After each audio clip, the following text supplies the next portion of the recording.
waan idin salaamay dhammaantiin. Godwan waxa uu ku soo laabtay Manchester City asaga oo hal season ku maqnaa Barcelona. Godwan waxa uu ku soo biiray Manchester City 2016 asaga oo ka dhaqaaqay 2023. hase ahaatee hadda ayuu dib ugu soo laabtay asaga uguma horeeyo inuu player ka tago kooxda kadibna dib ugu soo laabto.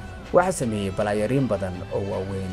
haddii aan dhowr kooxaba ka sheegno waxay noqonayaan Cristiano Ronaldo waxa uu Manchester United ku soo biiray 2003 kaas oo 2009 ka tagay koobo badan kula guuleystay 2021diina dib ugu soo laabtay 2022diina mar kale dib uga tagay.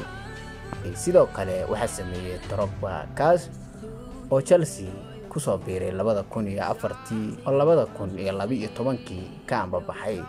Drogba 2 sano oo kooxda ka maqnaa haddana dib waxa ugu soo laabtay 2014 asaga oo 2014 2015 joogay kadibna uu iskaga huleelay oo uu ka tagay. sidoo kale Lukaku waxa uu Chelsea ku soo biiray 2011 kaas oo 2014 ka dhaqaaqay. hase ahaatee 2021 ayuu dib ugu soo laabtay asaga oo xilli ciyaareedkaas dhamaystay kadibna u dhaqaaqay Roma.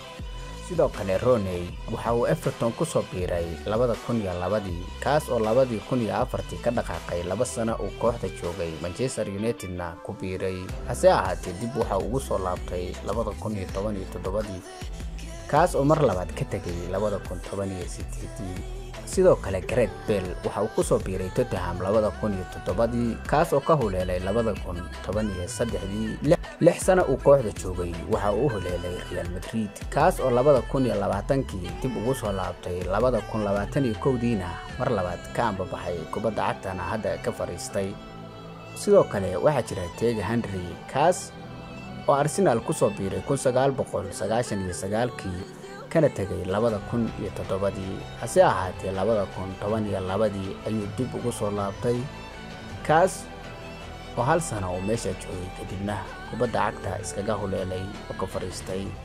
sidoo kale waxa jira John Flax kaas oo Chelsea ku soo biiray 2022 kadibna seasonkii xigay oo huleelay Barcelona halkaas oo hal season uu soo joogay kadib 2024-2025 Chelsea hadda ay la soo wareegtay una ciyaari doono xilli ciyaareedkan cusub. haddaba intaasoo balaayar waxay ahaayeen kuwa ugu waaweyn ee kooxaha ka tagay dibna ugu soo laabtay. Godwan soo laabashadiisa waxa ay macno weyn u sameynaysaa Manchester City taas oo awood dheeriya ka sii qaadi doonta khadkeeda dhaxana oo si adkaan doono. hore nola yaabaneen Kevin De Bruyne iyo sidoo kale Rodri iyo Silva oo isbiirsaday. hase ahaatee hadda maajigii weynaa ee jakatooraha ayaa imaaday. dhammaantiin waa mahadsantiin. muuqaalkaygan hadduu ku soo gaaray ku soo biir oo ka mid noqo bahadooyinta aan halkan ku saaxiibnay. magacaygu waa Bila Sports.